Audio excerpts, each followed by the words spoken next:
Hello, and welcome to a special holiday edition of Power and Politics. I'm Catherine Cullen. It's a pivotal time for three of the main federal political parties. The Liberals could be on the brink of securing a majority government 1 year into their mandate. Conservative leader Pierre Poilievre sailed through a review, but he's been bleeding support and MPs to the Liberals. And the NDP has picked a new leader, but there are divisions within. Can Avi Lewis return the party to its former glory or even simply official status? Our party insiders are here to discuss it all. Greg MacEachern, former Liberal ministerial staffer, now with CAN Strategies. Fred DeLorey, former Conservative campaign manager and partner at North Star Public Affairs. And here with me, Mélanie Richer, former Director of Communications for the New Democratic Party, now a senior consultant with Earnscliffe Strategies. Let's begin with the NDP, hot off a leadership race. Avi Lewis, 39,734 votes. 39,734 votes. We are building a new foundation for our party, and we are ready to come roaring back on the Canadian political stage. The NDP will start winning again because we will become that beacon to the 99%. A government that works for the many, not the money. We're coming with a completely different set of ideas that are populist and popular. There are differences in our NDP family that are the exception in a huge shared base of values. Certainly, the spiraling cost of living is just a fundamental focus. It has been throughout this leadership race, and now that I'm leader, we're going to stay laser focused on that. Okay, Mel, I want to start with you here. What do you think the choice of Avi Lewis says about the direction that the NDP wants to go right now? Right. I think throughout the leadership, what we saw, particularly with Avi Lewis's campaign, is folks who were excited, who were motivated. And I think that's what we saw at convention this weekend, is a motivated, voter base within the party that came out and supported Avi in big numbers. What that says about the direction of the party, I think, will be a little bit different than what we've seen under Jagmeet, under Tom, and even under Jack. I think it's some more focus on, the issue base that's maybe seen as a little bit more progressive than pragmatic, and I think that's what we're going to see in the next little bit. I do think that there's an importance in balancing that. I think. In the leadership speech on Sunday, we heard Avi talk a lot about some of the same things that he's been talking about throughout the campaign, but this was now an opportunity to speak to Canadians instead of just members, and using a lot of expressions and words that regular folks don't necessarily understand. I think there's a broad group of folks who may not have a membership to the NDP, but are part of the NDP's universe. So I think it'll be important in the next, few weeks, few months to temper the big ideas with how are we talking about our big ideas in a way that people actually understand what we're talking about. So this is really interesting. I want to stay with this for a sec. Temper the big ideas. Yeah. I mean, he said bold. He is not afraid of the word socialism. I mean, you say progressive, but he wants to take this party to the left. Are you suggesting maybe he's going to have to, cool his heels, pivot a little bit now that the race is over? Right. I do actually, because you're not talking to members anymore. So if you want to go anywhere, you need to talk to regular people. And I keep thinking of, my parents at home watching TV who may not understand any of the things that Avi was talking about on Sunday, but who traditionally vote NDP or who have voted NDP, under Jagmeet and other past leaders. So the importance of And I don't even know that it's tempering the big ideas, but it's making sure that folks know what you're doing for them in the immediate. We get lost a little bit sometimes in the big ideas where it takes a lot of time for those big programs to come in. Is there a specific example you could give us? Yeah, maybe a specific example. The way we talk about housing oftentimes is difficult for folks because it's going to take years to build, right? And It seems sometimes as a little bit out of touch with the reality of real people because they don't have years to wait for stuff. So the ability to tell them how we're going to help them in the immediacy is really important because folks need help now. Okay, Greg, I want to bring you in here. I mean, there's the question of how to communicate your ideas to Canadians. There's what to do about divisions within the New Democratic Party. There's the question of finding a seat. Mr. Lewis has a pretty long to-do list. Where do you think he should start? Well, when you start off within minutes of winning, the leader of the NDP in Saskatchewan, Carla Becko, has a really strong chance of becoming the next premier there. The leader of the NDP in Alberta, Mr. Nenshi, they both issued statements, basically disavowing the new federal NDP leader. So, what's the old story about, the best time to plant a tree, is today, and then, was a year ago, and then, or 10 years ago. It feels like the work hasn't been done with some of the places in Canada where the NDP are quite strong. I'm speaking to you from Halifax.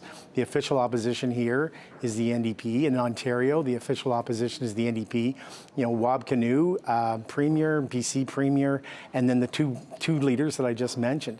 So Wab Kinew was probably the best thing that happened to Mr. Lewis, in his statements, but he also talked about the importance of winning. And my NDP friends talk about the struggle within their party, about whether or not you want to be the conscience of Parliament or do you want to be in government. And it feels like Mr. Lewis is talking about an issues-based party as opposed to a representationally based party.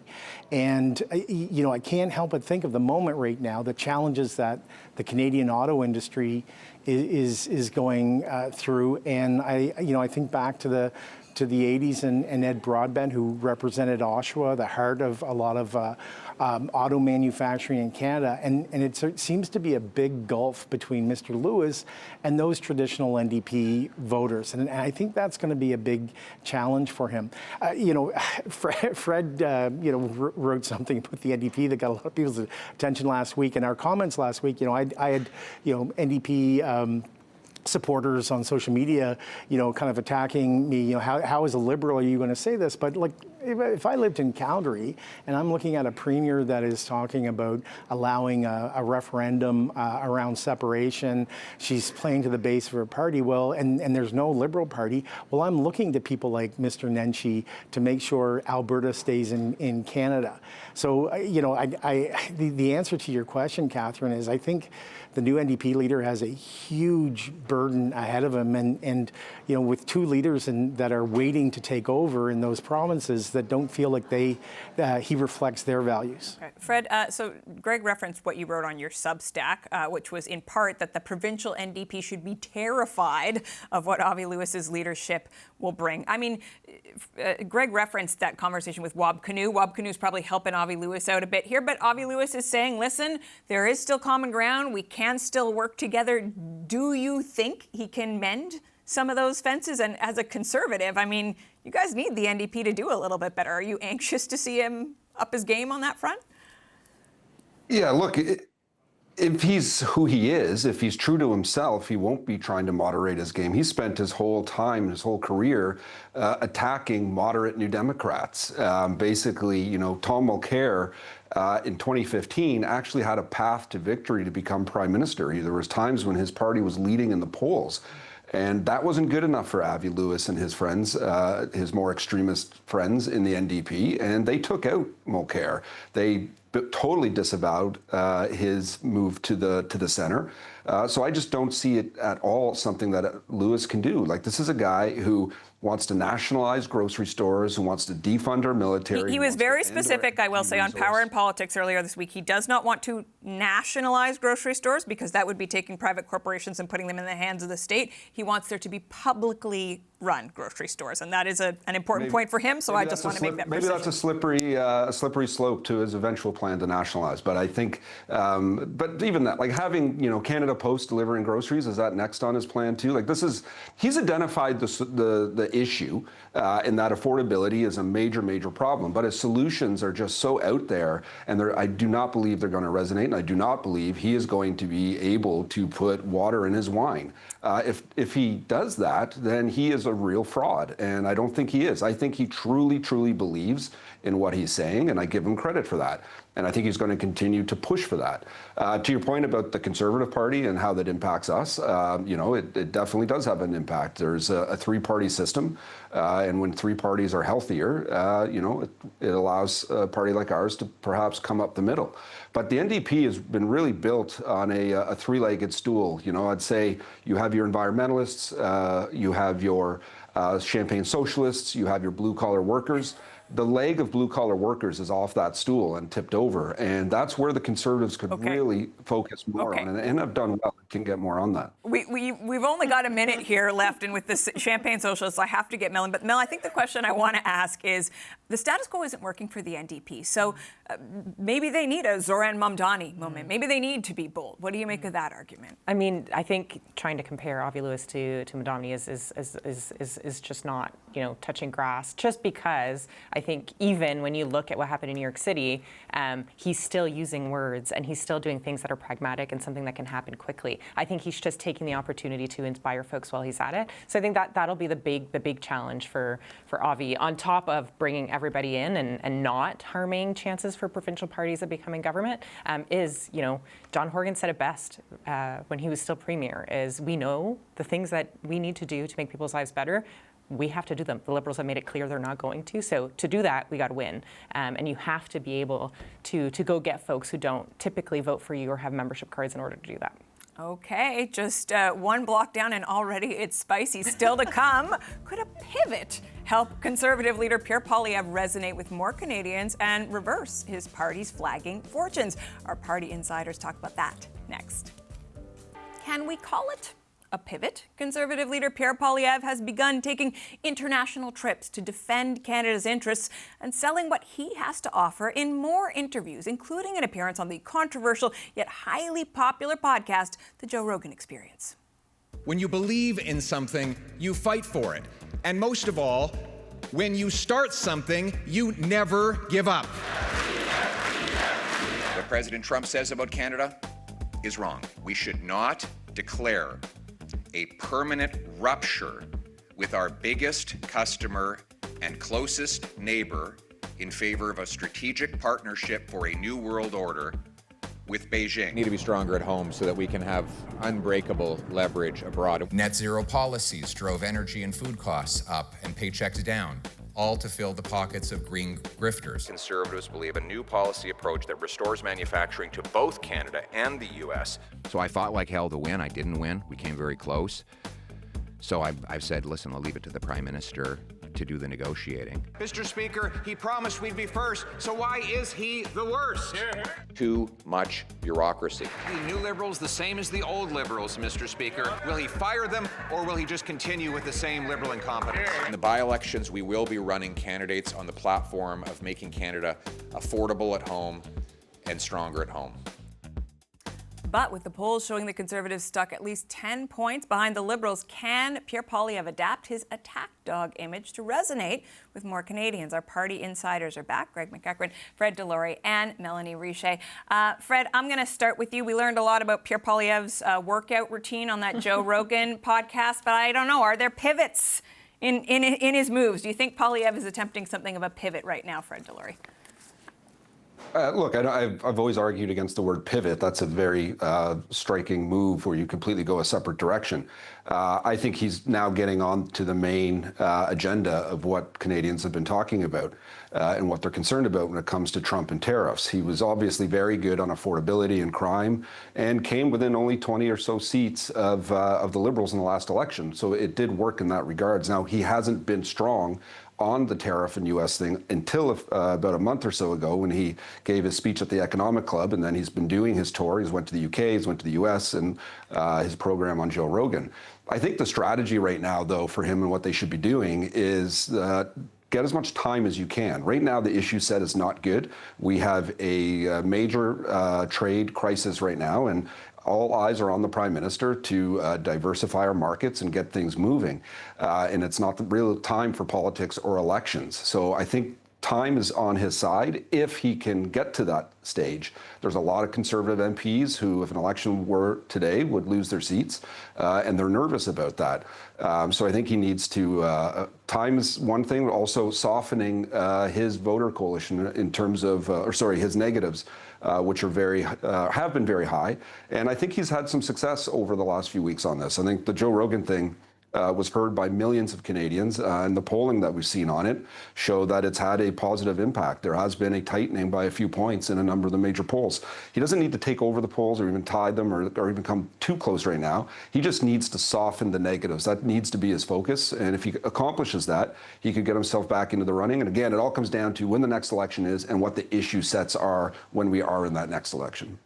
So, Mel, one way he gets time is if Mark Carney gets a majority government, but then Pierre Poilievre potentially has to hang on for 3 years when some members of his caucus have left for the Liberals. Is there such a thing as too much time for Mr. Poilievre? Like how does he get the balance right here? Totally, and a reminder that the Conservatives are the only party who've adopted Michael Chong's Reform Act, which means that caucus gets to get rid of him at any point that caucus wants. So absolutely, too much time could be a bad thing for Pierre Poilievre, particularly if he can't figure out what his message is and what his opposition to Carney is. I think to Fred's point, there has been Fred may not like the word pivot, but finally a pivot. After hearing about a pivot for a year, he said the things he needed to say on the U.S. He said the things he needed to say about Trump. He didn't take the bait from Joe Rogan on those things. So some of those things are good for Pierre Poilievre. I think it's way too late. I think the time to do that was a year ago, and I don't know how much goodwill that'll buy him with voters. I'll go back to, when I look at my parents, is that something that they can, or is he somebody that they can still vote for? No, he's still the same, guy who's said the same kind of things. But it does make it harder still for Poilievre.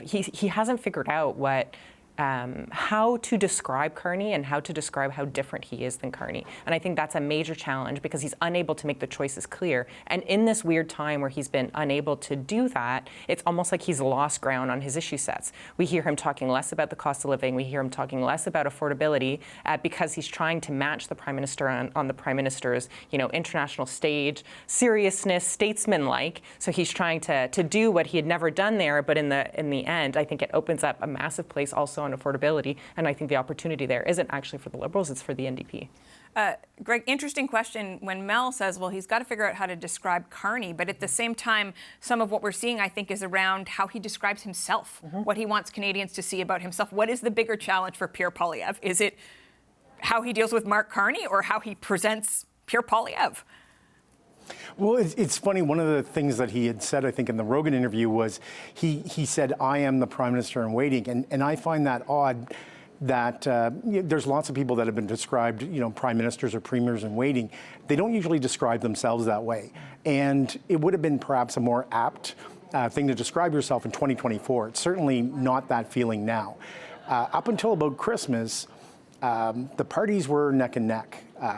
Mr. Carney far ahead, in terms of head-to-head polling between, Carney and Poilievre. But since that time, and I disagree with Fred, I'm not sure the polls are actually showing that they got a bump from going on the Joe Rogan show. Yeah. I think he got a lot of attention from it, but we haven't figured out whether it's actually given him any boost.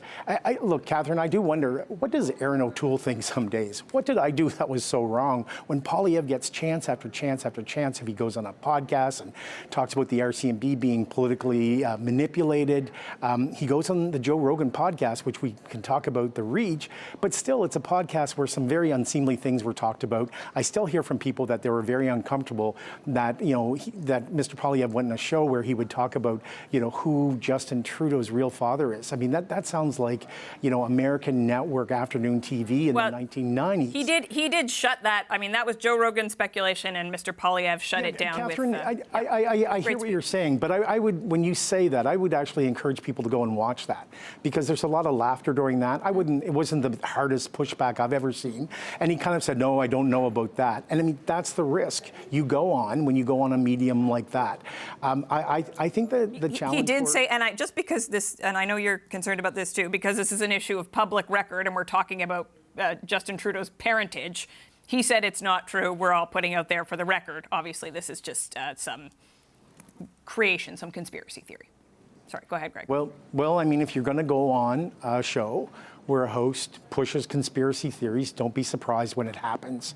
So I'm still kind of wondering if this push in the United States is about having, a lane open post politics for him. And if that's the case, he could do very well in the American right-wing speaking circuit. But he's also got, his campaign manager said a few days ago that they were focused on affordability. And then a couple days later, Mr. Poilievre is retweeting the author of Harry Potter about trans issues, and there's a picture of a female boxer who is female. And why, if you are focused on affordability, are you talking about that?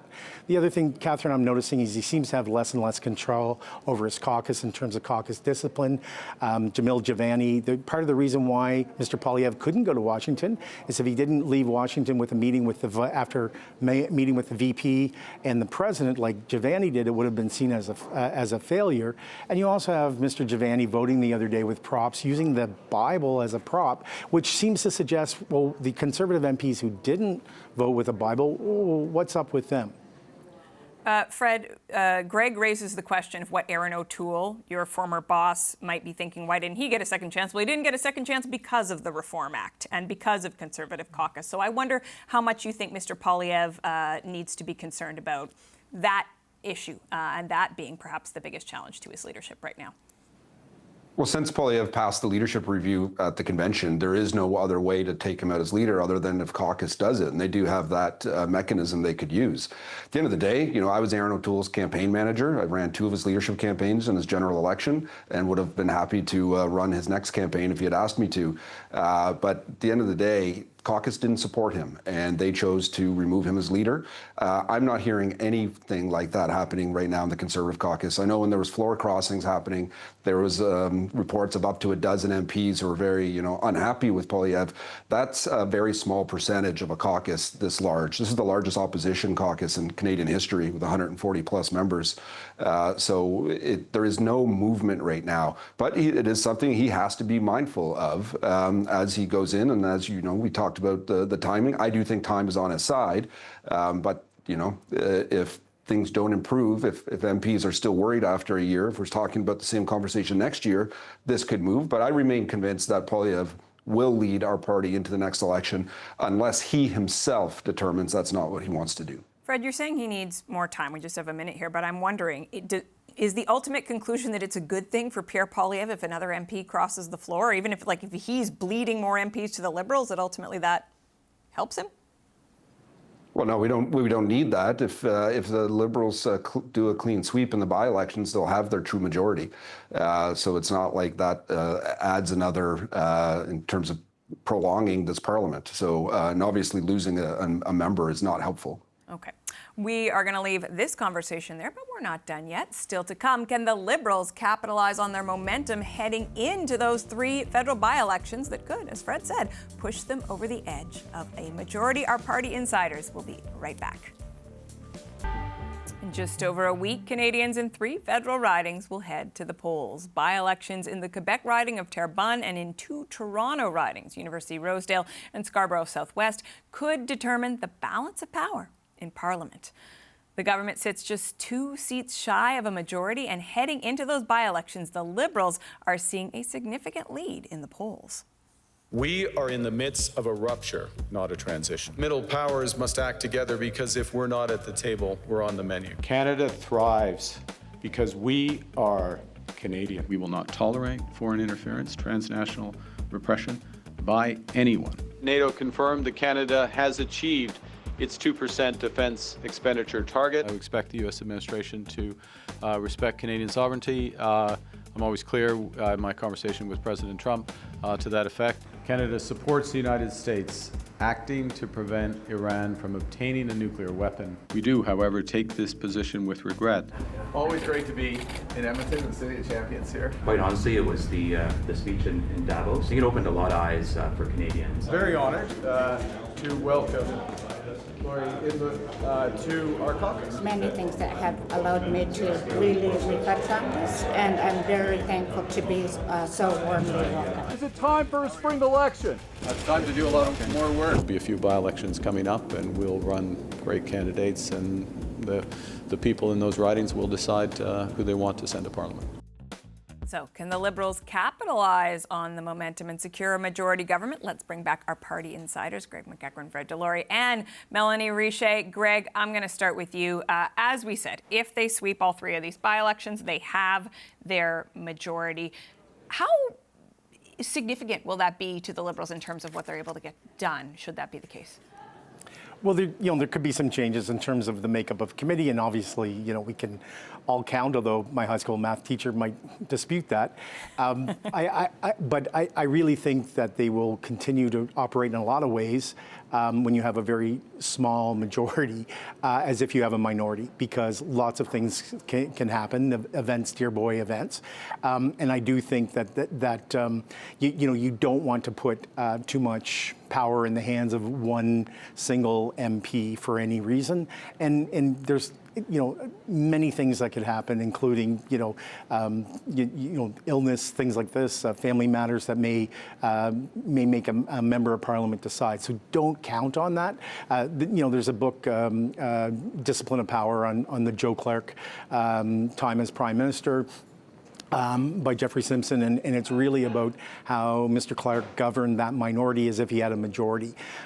Even though the Liberals may get a majority, they have to be really, really cognizant that Canadians are not really looking for a lot of partisan politics right now. They're looking for leadership. They're still very scared. We see in the clips that you use, Catherine, the amount of news in that little package there, I think, is exactly the types of things that weigh heavily on the minds of Canadians and what they put as priority first.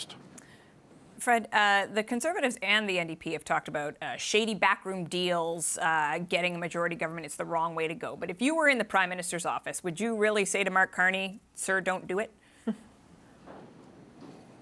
Of course you go for it. I was surprised it took so long. I don't know why right after the general election last spring, it seemed like they had no sense of urgency into the fall when they realized, wait a second, we don't have the votes to pass our budget. This isn't good. And then they kind of got kicked into gear. So no, it makes perfect sense from a political angle to be doing that. And with these, by-elections, if they win 2 of 3, they have a majority. But if they win 3 of 3, they have a true majority where they don't need to depend on the speaker. And then they can also reform all of the committees where they will have a majority there as well, where they could really pass things through. And what that does, it obviously gives them the ability to govern without having to negotiate with the other parties, but it also puts the pressure on them. They need to deliver. Lots of clips of announcements. I'd like to see shovels in the ground soon. And that's what Canadians are going to be looking for and expecting, particularly if they get their majority government in 2 weeks' time. Mm-hmm. Mel, so much of the Liberal pitch, of Mark Carney's pitch, was predicated on Canada's relationship with the United States. Mm-hmm. Carney did say a couple times during the election campaign that we were going to win this trade war. I do not know that anyone would argue that Canada is winning right now. How big a concern does the state of affairs with the U.S. need to be for Mark Carney right now? I think to Fred's point of the shovels in the ground, I think folks still, or not I think, when we look at polling, we see that people still have a lot of trust in Mark Carney. They still have a lot of empathy for him because he's dealing with somebody who's so unpredictable. I don't know that anybody is expecting anything differently right now. And when they see him traveling internationally and making those deals internationally, they're saying, okay, we elected the guy to do this, he's doing this, and he was the right person to do those things. But if he is not able to show how that help is impacting people on a day-to-day basis or getting to them in a real way, I think that's when you start seeing the things. I think that's when you start seeing folks lose trust in the Prime Minister. And I think that's also why you're seeing him every now and then. He talks about something affordability. When we saw the announcement on the GST, that was not a natural thing for him to be talking about, but we saw, a focus on help for people. I think the more he does that, the more he insulates himself, but that's not a natural place for him. He's usually talking about reinforcing our economy, investing in our industry. So the risk there is that eventually people are going to start to say, you've announced a lot of cool stuff, my bills are still too expensive, my job is less secure because of what's happening with the United States. At what point do we start trusting you that you're on the right path and you're doing the right things? I think there's still some time to go to that, and frankly, I don't think that there's like a real opposition leader right now taking him to task on that affordability angle. So he's got a little bit of room to breathe. But I do think the longer it takes to start showing people, and it may not be as it relates to the U.S., but I think it needs to be as it relates to one of the relationships that he's building, the less trust people are going to have with him, and that's when things are going to start to turn. Greg, like the amount of international travel he's doing is extraordinary. The times are extraordinary. What Canadians have asked him to do in terms of, rebalancing our trade relationship, you can understand how it fits in with the perceived mandate. But is there a danger there? Is there a tipping point where he's, this work on finding trade deals turns into like too much jet setting, becomes a political liability? Totally. There's the aspect of his international travel is aided by the fact that it seems to be very well thought out and well received wherever they go. As somebody who had reported from China for a long time, is now back in North America, told me the very fact that the way the invitation was given by China was their indication that trip was going to go well. But you're right. I mean, if you start to lose the mood of the room, you can end up in danger. But there's an interesting thing with the Prime Minister where there'll be, there's an international trip or a deal, and then there'll be something with the Premier of Alberta. This week we saw something with the Premier of Ontario, but you will also have, some pride in Canada. One of our legends in terms of culture, Joni Mitchell, was recognized at the Juno Awards, and it was our Prime Minister who presented that to her. I think there's a lot of pride in that, and I think he's been a lot better at the political partisan things that I think even people like myself, when we were hearing in the fall of 24, he spoke to caucus, there was a question about whether or not he would get that aspect. He really gets it. And when he adds a bit of humor and a human touch to it, I think he's done a very good job in terms of covering as many of the bases as possible as you can do. I think the one challenge, though, Catherine, is he is only one person.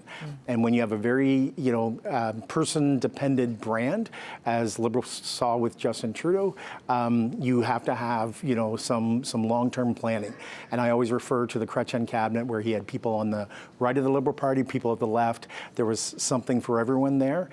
It's not a great time to sort of to build out, to showcase the team for the sake of showcasing him. But again, he is only one person. That's a lot of travel. Fred, this question of like the tangibles, right? Like, is he doing enough on affordability? Are there enough shovels in the ground? Why do you think opposition parties haven't been able to make a dent around those questions? Well, it's funny. We were talking about how, Poilievre really owned that issue for a while, but how he had to get into the Trump and tariff conversation, and now he's into that conversation. Like, oh, well, now he's not talking about affordability enough. I'm not sure where the bar keeps changing for him. The bar was set by his. The issue is right now. The issue we have right now is that the government and Canadians want to see Carney succeed on this. They want to see things get moving, and he has support on that. There could be a reckoning coming, though, and that goes back to the timing that helps Poilievre. It also could hurt Carney if he doesn't get things moving, and if the economy gets really bad because of this tariff war, affordability may get way, way, way worse. And if that happens, he may end up wearing that. So the pressure is on for him to deliver on this stuff and to avoid that problem, because if it happens, it could be devastating to him. Mel, there have been questions around some of the particular files. Like, I'm thinking the last week the House was sitting questions around the Auditor General, questions around the gun buyback. What do you think his thoughts should be? I know we sort of argue perhaps something of a one-man band, but about dealing with the team around him and making sure they deliver. So it's funny, when you asked Greg the question of, is it too much travel, or could it be too much travel? My initial thought was, yeah, totally, because then you lose connection with the people on the ground, like you've just mentioned on those issues. But also we saw a little bit of that with his first pronouncement as it relates to Iran. He, hadn't had the conversation with caucus, kind of had to correct. And I think that's where the problem with the international travel is you're then not with your team. So you're not necessarily connecting with them. You're not necessarily there to figure out who is hot on a certain issue. And we've talked about it a few times. you're giving a lot of power to one or two MPs when you have that slim of a majority. So definitely needing to, spend some time to figure out where those folks are. The thing that I would say that's maybe a little bit different from this Prime Minister than Prime Minister Trudeau is he does seem to correct quickly when some of those things go wrong. So I guess we'll see on that. We got less than a minute left. I'm asking you all to look into your crystal balls. 2 out of 3, 3 out of 3. How many of these by-elections are the Liberals going to win? Greg, I'm going to start with you. They're going to win every one of them where they have the most amount of votes. Fred? Cop out. I'm going to say, sadly, the Conservatives are not going to win any of them. Yeah. Okay. And Mel? I think 3 out of 3. Okay. I think they have all the opportunity in Terrebonne. I mean, the biggest challenger would be the Bloc Québécois in Terrebonne. Totally. We are going to see. Up next, our political insiders talk about what they're going to be watching for in the weeks and months after those by-elections. Stay right here. We'll be back. Welcome back to this special holiday edition of Power and Politics. Today, we've been going over where each of the federal parties stands ahead of the upcoming by-elections, but we're going to open the floor to our political insiders now to talk about what they're watching for in the weeks and months ahead. I'm joined by Greg MacEachern, Mélanie Richer, and Fred DeLorey. So, Greg, we are going to start with you. You are watching the Prime Minister closely in the 8 weeks left in this parliamentary session before the summer, sitting before the summer. What do you think he's going to be prioritizing? Well, just a quick background for people that watch politics. There's something that's a phrase that's used sometimes, the silly season, and usually refers to that time before the Christmas break and the summer break, where you actually see what priorities the government has in terms of the legislation. And it's not just what they want to get passed. In a minority, it's going to be what they can actually get passed.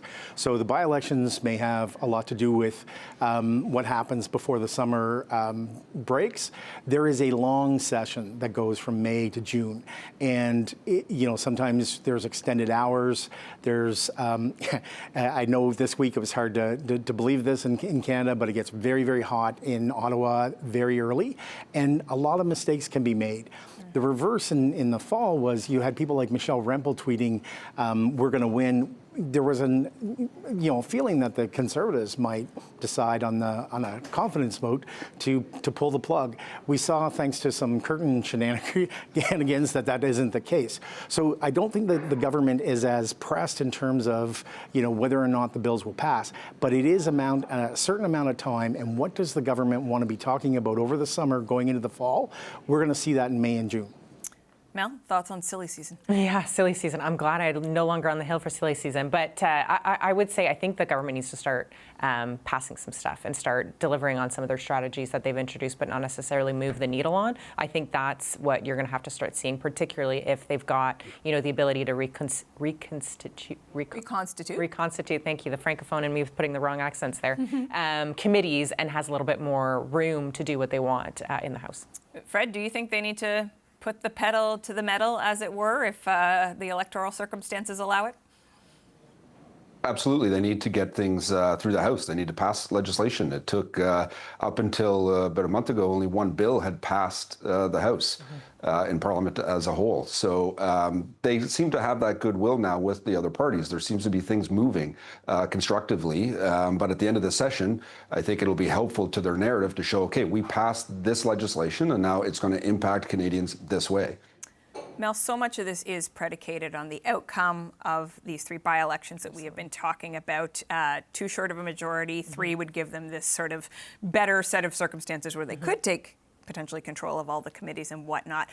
Let's lean in on Terrebonne, because this is the one that is less of a Liberal stronghold. What are you watching for in terms of what might happen there? Right, a few different things. The funny, not funny, but one of the things that I think benefits the Liberals is the fact that they had Laurie Idlout announce that she was joining the Liberal caucus. Takes a little bit of pressure off of that by-election, where that by-election could have been deciding whether or not we have a minority or a majority government. Now they're not. It's going to likely, because the 2 other by-elections are quite safe for the Liberals, or seen as quite safe for the Liberals, it won't necessarily be up to those people to decide whether or not they want a minority government, which most Canadians enjoy. And it's worth probably reminding the audience that Terrebonne arguably, I know there's a judicial recount, but at one point came down to one vote. Exactly. I mean, wild. Wild during the last Exactly. federal election. And then the other thing to consider in there is from the way I understand it, each party is able to spend a certain amount based on how many candidates they have in each by-election. And because the Bloc only has one candidate running in one by-election, their budget in that by-election is 1/3 of what the Liberals'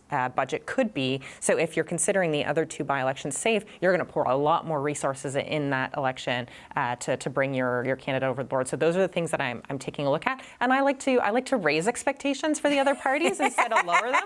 So I think this is a first real test for the Prime Minister as it relates to by-elections, and we'll see how that goes. I love it because you always hear about lowering expectations in politics. When it's not your party, just let her rip. Fred, what do you think about that? Yeah, look, in Terrebonne, that by-election is incredibly important because if the Liberals win it, they do get that true majority where they can change the makeup of committees. And that's where legislation can get stalled. That's where cabinet ministers can be called in because the opposition currently have the majority on those. So that one by-election, Terrebonne, would give them a true majority, which is a game changer in how this parliament functions. So, Greg, stakes are high in Terrebonne. What will you be watching for? Well, the Parti Québécois, until recently, had been polling very high in Quebec. This is an provincial election year. Would the Parti Québécois is talking about another referendum on separatism, and that idea is not popular with people of Quebec, according to polls. So whether or not that would be a drag on the Bloc is something that I'd be watching for. What else is interesting is that the Liberals will be having their national convention in Montreal the weekend prior to the by-election, and so that could be helpful. Sometimes people do not like outside forces involved in a local constituency by-election. Those are the things that I'm going to be watching for. Okay, well, this is all very nice because we transition very well into Fred's pick, which is about Quebec provincial politics. You wanted to spotlight the race to replace François Legault as the next leader of the CAQ, the Coalition Avenir Québec.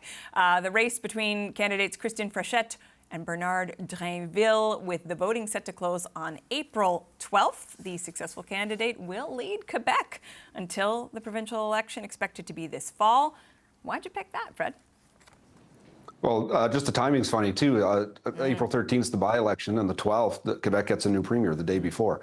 The winner of this race will become premier, but for a party that is on its knees. I think they're at around 8 or 9% and predicted to get 0 seats in the next election. But the two candidates that are left running here have very different backgrounds and different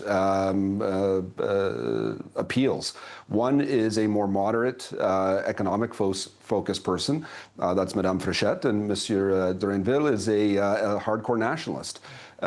Either one who wins, I think, could impact the actual outcome, which seems to be a real race between the Liberal Party and the Parti Québécois, the separatists, who are now tied in the polls, the latest Léger poll.